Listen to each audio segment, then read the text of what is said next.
linyang Pag-asa Mactan, pinagi ni Ma'am Ana Dumdum. Ma'am Ana, good morning. Yes, good morning Sir Ariel. Good morning sa total ng Tigpaminaw. Makitong weather update.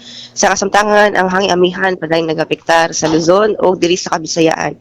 And so far, wala tayo naman monitor LPA or bagyo or any weather disturbance nga doon posibleng maka-apektar na to in the immediate coming days.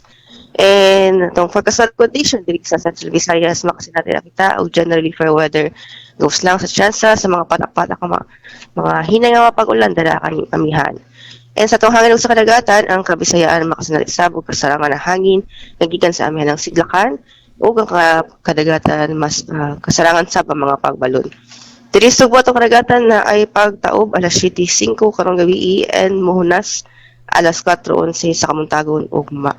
And atong temperature forecast is naa sa 24 to 30 degrees Celsius para sa Metro Cebu. At ang adlaw ni silang gani alas 6:00 sa Kamuntagon ug mosalop alas 5:47 karong hapon. Mao kana atong weather update kini si Ana Dumdum gikan diri sa Dias di Pag-asa Mactan. Maayong buntag ug daghang salamat. Salamat kay Ma'am Ana Dumdum, yung may buntag sa Pag-asa Mactan. May samayan sir. Okay, good morning.